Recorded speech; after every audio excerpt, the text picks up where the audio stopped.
عاصم نے کہا سالم اب تم اپنے گھر جاؤ، اب تم سمجھ گئے ہو کہ اس لڑائی سے میرے اجتناب کی وجہ کیا تھی۔ میں اپنے قبیلے سے مایوس ہوں، لیکن عادی کے گھر میں جمع ہونے والے لوگ شاید یہ بات سمجھ جائیں کہ ہم یہودیوں کے ناپاک مقاصد کی تکمیل کے لیے ایک دوسرے کا خون بہا رہے ہیں۔ اس کے بعد میری کوشش یہ ہوئی کہ یہ شخص زندہ تمہارے پاس پہنچ جائے، اس لیے نہیں کہ میں اپنی صفائی پیش کرنا چاہتا ہوں، بلکہ اس لیے کہ جب میں یہاں سے نکل جاؤں تو تم میرا نام لیتے ہوئے شرم محسوس نہ کرو۔ اب تم جاؤ، اگر عباد راستے میں مل گیا تو میں اسے اس کے حوالے کر دوں گا۔ سالم نے کہا بھائی آپ ان باتوں میں وقت ضائع کرنے کی بجائے اپنی جان بچانے کی فکر کریں۔ جابر اور مسعود کے قتل کے بعد ہمارے قبیلے کا کوئی آدمی میری باتوں پر کان دھرنے کے لیے تیار نہیں ہوگا، اور اگر وہ اس ذلیل غلام کی گواہی پر اعتبار بھی کر لیں تو بھی وہ آپ کو معاف کرنے کے لیے تیار نہ ہوں گے۔ آپ یہاں سے فوراً نکل جائیں، میں جبل احد کے چشمے کے قریب آپ کا انتظار کروں گا۔ سالم تمہارا کیا خیال ہے کہ میں عدی اور سمیرہ کے قاتلوں سے رحم کی درخواست کروں گا؟ منات کی قسم اگر بنو اوس میرے سر پر تاج رکھ دیں تو بھی میں ان کی رفاقت گوارا نہیں کر سکتا۔ تمہیں احد کے دامن میں میرا راستہ دیکھنے کی ضرورت نہیں، میں شام کا رخ کر رہا ہوں اور یہ میری آخری ملاقات ہے۔ اگر تم عباد کا خیال رکھ سکو تو یہ مجھ پر احسان ہوگا۔ عاصم نے یہ کہہ کر گھوڑے کو ایڑنے لگا دی اور شمون کا غلام جس کا رسہ اس نے مضبوطی سے پکڑ رکھا تھا اس کے ساتھ بھاگنے لگا۔ قبیلہ خزرج کے کئی اور آدمی عدی کے گھر میں جمع ہو چکے تھے اور چند عورتیں بین کر رہی تھیں۔ مقتولین کے خون سے بھرا ایک پیالہ دروازے کے سامنے پڑا تھا اور سبھی لوگ اپنی انگلیاں اس میں ڈبا ڈبا کر انتقام لینے کا حلف اٹھا رہے تھے۔ عاصم گھوڑا دوڑاتا ہوا صحن میں داخل ہوا۔ شمون کا غلام جس کا لباس پسینے سے تر ہو چکا تھا بڑی مشکل سے اس کا ساتھ دے رہا تھا۔ عباد اسے پیچھے سے ننگی تلوار سے ہانک رہا تھا۔ عاصم نے صحن میں داخل ہوتے ہی رسے کو زور سے جھٹکا دیا اور غلام جس کی ہمت جواب دے چکی تھی منہ کے بل گر پڑا۔ صحن میں جمع ہونے والے لوگ ایک دوسرے کی زبانی عاصم کی کارگزاری کا حال سن چکے تھے، اس لیے کسی نے اس کی آمد پر بے چینی کا مظاہرہ نہ کیا، لیکن شمون کے غلام اور عباد کو دیکھ کر وہ آپس میں سرگوشیاں کرنے لگے۔ عاصم نے کہا بھائیو، میں نے آپ سے کہا تھا کہ یثرب میں میرے حصے کا آخری کام باقی ہے۔ اب شمون کے غلام کو آپ کے سامنے پیش کر کے میں اپنے فرض سے سبکدوش ہوتا ہوں۔ یہ اس بات کی گواہی دے گا کہ اوس اور خزرج ایک دوسرے کا خون بہا کر یہودیوں کے مقاصد کی تکمیل کر رہے ہیں۔ تم لوگ جانتے ہو کہ اب میرا اپنا قبیلے سے کوئی تعلق باقی نہیں۔ مجھے اس سے سروکار نہیں کہ تم میں سے کون مرتا ہے اور کون زندہ رہتا ہے۔ میں یہاں نہیں رہوں گا اور میری آنکھیں تمہاری بربادی کا تماشا نہیں دیکھیں گی، لیکن یثرب چھوڑنے سے پہلے میں آخری بار تمہیں یہ بتانا چاہتا تھا کہ اوس اور خزرج جس آگ کا ایندھن بن رہے ہیں وہ آگ یہودیوں نے لگائی ہے۔ یہ شمون کا غلام ہے اور تم اس سے میری باتوں کی تصدیق کر سکتے ہو۔ رات کے وقت جب ہمارے گھر پر حملہ ہوا تھا تو میں باغ میں عدی سے باتیں کر رہا تھا۔ سمیرہ کے سوا اس گھر کے کسی فرد کو ہماری ملاقات کا علم نہ تھا۔ پھر جب میں عدی سے رخصت ہو کر باغ سے نکل رہا تھا تو شمون کا غلام بھاگتا ہوا اس باغ میں داخل ہوا اور ایک آدمی جو اس کا پیچھا کر رہا تھا واپس چلا گیا۔ میں نے اس غلام سے اس طرف آنے کی وجہ پوچھی تو اس نے یہ بتایا کہ میں نے اپنے آقا کے گھر چوری کر کے بھاگا ہوں اور اس کے نوکر میرا پیچھا کر رہے ہیں۔ مجھے شمون کی چوری سے کوئی دلچسپی نہ تھی، اس لیے میں نے اسے چھوڑ دیا۔ جب میں گھر پہنچا تو وہاں ہمارے مویشیوں کا چھپڑ جل رہا تھا اور میرا چاچا زخمی تھا۔ قبیلے کے لوگ یہ کہہ رہے تھے کہ عدی کے بیٹے ہمارے گھر پر حملہ کر کے بھاگ گئے ہیں اور میرے غلام عباد نے اس گھر تک ان میں سے ایک کا تعاقب کیا ہے۔ اس کے ساتھ ہی مجھے یہ پتہ چلا کہ منظر کے بیٹے عدی کے گھر پر حملہ کرنے کے لیے روانہ ہو چکے ہیں۔ میں واپس یہاں پہنچا تو اس گھر پر حملہ کرنے والوں نے اپنا کام پورا کر چکا ہے۔ شمون کا غلام بے حس و حرکت منہ کے بل پڑا تھا۔ عاصم نے عباد کو اشارہ کیا اور اس نے اس کی گردن پکڑ کر کھڑا کر دیا۔ عاصم نے غلام سے مخاطب ہو کر کہا بتاؤ یہ باتیں درست ہیں؟ ہاں، اس نے گردن جھکاتے ہوئے جواب دیا۔ کیا یہ درست ہے کہ حملے کے بعد شمون نے تمہیں عدی کے گھر کی طرف بھاگنے کی ہدایت کی تھی؟ جی ہاں، لیکن میں بے قصور ہوں، ایک غلام کے لیے اپنے آقا کے حکم کی تعمیل کے سوا کوئی چارہ نہیں۔ عاصم نے عباد کی طرف متوجہ ہو کر کہا عباد، اب تم اسے میرے چاچا کے پاس لے جاؤ۔ اگر یہ ان کے سامنے اپنے بیان سے منحرف ہونے کی کوشش کرے تو اسے سالم کے سپرد کر دینا۔ مجھے یقین ہے کہ وہ اس کا سر قلم کرتے ہوئے شمون کا خوف محسوس نہیں کرے گا۔ تمہارے لیے یہودیوں کی آبادی سے گزرنا خطرناک ہوگا اور میرے لیے بے نشان راستوں کے سوا کچھ نہیں، تم جاؤ۔ عباد کی آنکھوں میں آنسو امنڈ آئے اور وہ غلام کو کھینچتا ہوا وہاں سے چل دیا۔ حاضرین اب آہستہ آہستہ آپس میں باتیں کر رہے تھے۔ عاصم کچھ دیر خاموشی سے ان کی طرف دیکھتا رہا۔ بالآخر اس نے کہا، منظر کے بیٹوں نے سمیرہ، عدی اور نعمان کے بھائیوں کو قتل کیا ہے اور میں نے منظر کے بیٹوں کو موت کے گھاٹ اتارا ہے، لیکن یہ اوس اور خزرج میں سے کسی کی فتح نہیں، یہ صرف یہودیوں کی فتح ہے۔ تمہارے درمیان نفرت کی آگ یہودیوں نے جلائی ہے اور تمہارے خون کی چھینٹوں سے اس کے شعلے بھڑکتے رہیں گے۔ میرا جرم یہ تھا کہ میں نے اس آگ کو بجھانے کی کوشش کی تھی اور مجھے اس جرم کی سزا مل چکی ہے۔ میرے باغ کے تمام پھول اس آگ کی نذر ہو چکے ہیں۔ اب مجھے یثرب سے کوئی دلچسپی نہیں، اب میں تم سے کوئی التجا نہیں کروں گا۔ اتنا کہنے کے بعد عاصم کی آواز بھرا گئی اور اس نے گھوڑے کی باگ موڑ لی۔ نعمان نے بھاگ کر صحن کے دروازے سے باہر روکا اور کہا، عاصم ٹھہرو، مجھے معلوم نہیں کہ تم سمیرہ کو کب سے جانتے ہو، لیکن میں تمہیں یہ بتانا چاہتا ہوں کہ اگر وہ زندہ ہوتی اور تمہارا ساتھ دینا چاہتی تو میں اس کا راستہ نہ روکتا۔ میرے لیے صرف یہ جان لینا کافی ہوتا کہ تم نے ابا جان کی حمایت میں تلوار اٹھائی تھی، مجھے اپنے قبیلے کی تانوں کی پرواہ نہ ہوتی۔ اب اگر تم جانے سے پہلے ایک بار پھر اسے دیکھنا چاہو تو مجھے کوئی اعتراض نہ ہوگا۔ ایک عمر رسیدہ آدمی آگے بڑھا اور اس نے کہا، بیٹا اب تم دیر نہ کرو ورنہ تمہارے لیے یثرب سے زندہ بچ نکلنا ناممکن ہو جائے گا۔ نعمان نے کہا، آپ کا گھوڑا تھک گیا ہوگا، آپ میرا تازہ دم گھوڑا لے جائیے۔ نہیں، یہ میری آخری دوست ہے اور میں اسے یہاں چھوڑنا پسند نہیں کروں گا۔ عاصم نے یہ کہہ کر اپنے گھوڑے کو ایڑ لگا دی۔ طلوع آفتاب کے کچھ دیر بعد عاصم ایک ٹیلے کے قریب سے گزر رہا تھا۔ اچانک ٹیلے کی اوٹ سے سالم گھوڑا بھگاتا ہوا نمودار ہوا اور عاصم نے اپنے گھوڑے کی باگ کھینچتے ہوئے کہا، سالم تمہیں اس طرف تنہا نہیں آنا چاہیے تھا۔ اگر قبیلہ خزرج کے آدمیوں نے تمہیں دیکھ لیا تو وہ بھوکے بھیڑیوں کی طرح تم پہ ٹوٹ پڑیں گے۔ سالم نے کہا، آپ میری فکر نہ کیجیے، چلیے میں آپ کو کسی محفوظ جگہ پہنچا کر الوداع کہنا چاہتا ہوں۔ عاصم نے گھوڑے کو ایڑ لگا دی اور سالم اس کے پیچھے پیچھے ہو لیا۔ تقریباً 4 کوس سفر کرنے کے بعد وہ شام کے راستے سے ایک طرف ہٹ کر ایک ٹیلے کی عقب میں گھوڑوں سے اتر پڑے۔ سالم نے جلدی سے اپنی کمان اور تیروں سے بھرا ہوا ترکش عاصم کو پیش کرتے ہوئے کہا، مجھے ڈر تھا کہ آپ گھوڑے کی ننگی پیٹھ پر اس بے سر و سامانی کی حالت میں زیادہ دور نہیں جا سکیں گے، اس لیے میں نے پانی کا مشکیزہ اور ضرورت کی دوسری چیزیں لے آیا ہوں۔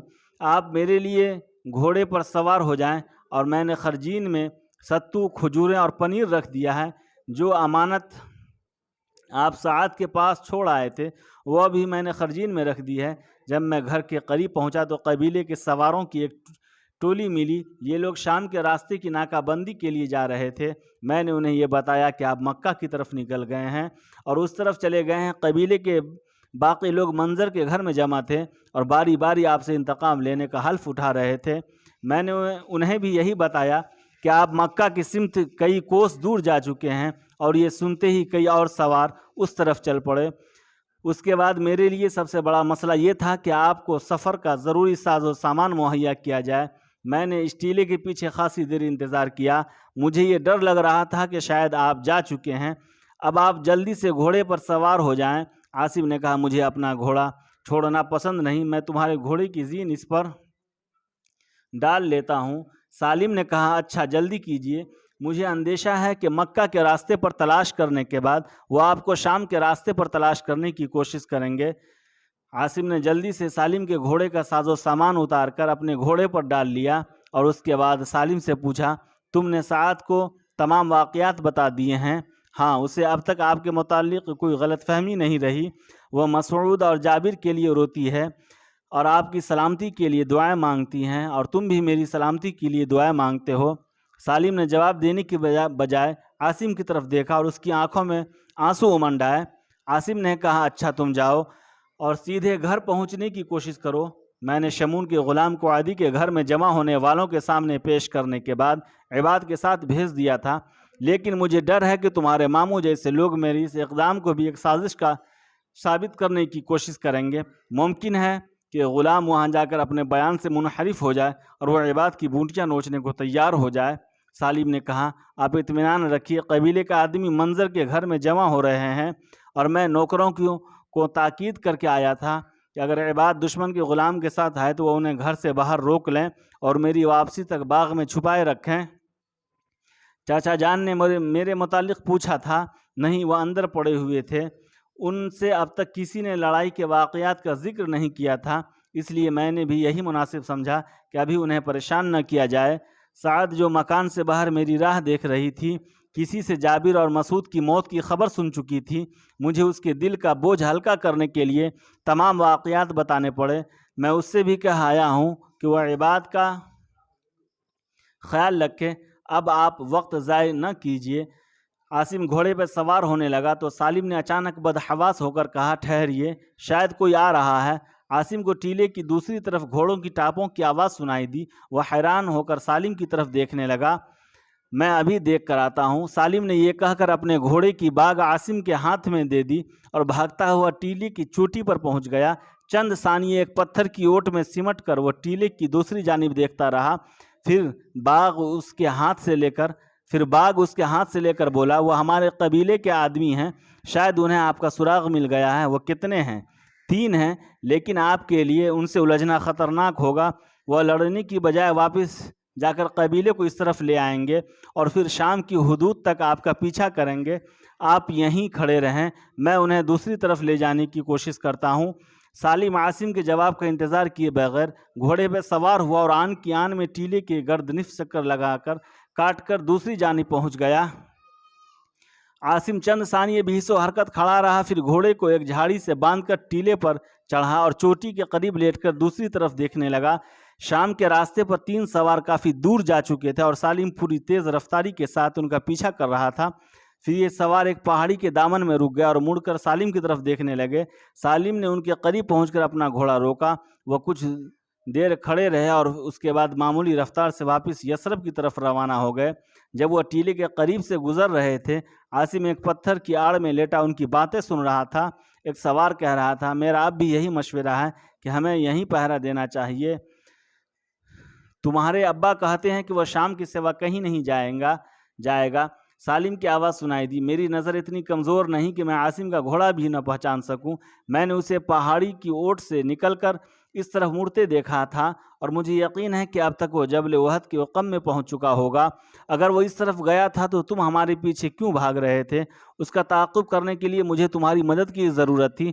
جب تم اس پہاڑی کے قریب سے گزر رہے تھے تو میں نے تمہیں آوازیں دی، لیکن تم میری طرف متوجہ ہوئے بغیر آگے نکل گئے۔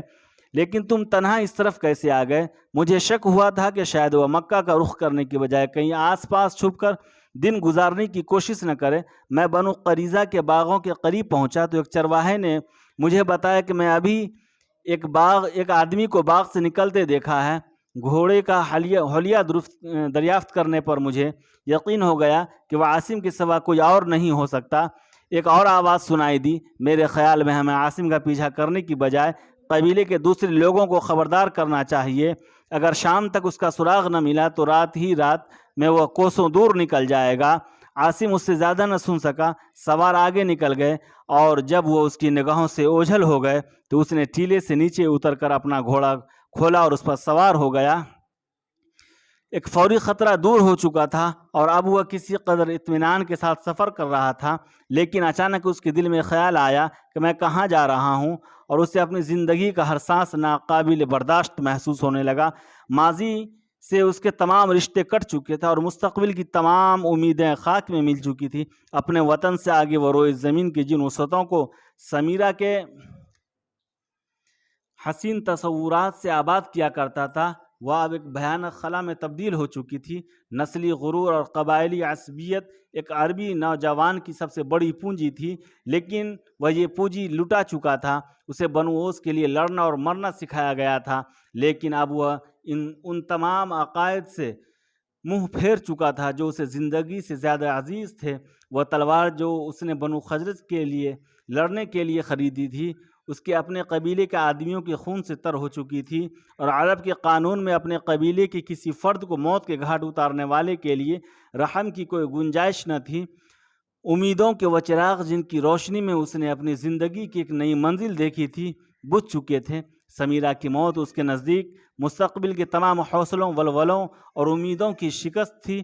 ماضی کی روایت سے منحرف ہو کر جو الگ راستہ اس نے اپنے لیے تلاش کیا تھا، ایک تاریک غار کے کنارے ختم ہو چکا تھا، اور اب اس کی حالت اس مسافر کی سی تھی جسے بددلی اور مایوسی نے ہر راستے سے اور ہر منزل سے بے نیاز کر دیا ہو۔ ماضی کے آغوش سے موت کے مہیب سائے اس کا پیچھا کر رہے تھے، اور اس کے نزدیک اس بات کی کوئی اہمیت نہ تھی کہ مستقبل اپنے دامن میں اس کے لیے کتنی تلخیاں اور کتنی راحتیں لیے ہوئے ہیں۔ تاہم زندگی کے ہر ولولے سے محروم ہونے کے باوجود اسے اپنے قبیلے کے ہاتھوں مرنا پسند نہ تھا۔ یثرب اب اس کے نزدیک ایک ایسا ظلمت کدہ تھا جہاں کسی روشنی کا تصور کرنا بھی ایک طرح کی خود فریبی تھی، اور شام کا رخ کرتے ہوئے عاصم کو صرف یہ تسکین تھی کہ وہ اس ظلمت کدے سے دور جا رہا ہے۔ لیکن کاش اسے یہ معلوم ہوتا کہ صرف چند منزل پیچھے جبل فاران کی چوٹیوں پر آفتاب رسالت نمودار ہو چکا ہے، جس کی ضیاء پاشیوں سے یثرب کے در و دیوار منور ہونے والے ہیں۔ وہ جس وطن کے مستقبل سے مایوس ہو کر جا رہا ہے،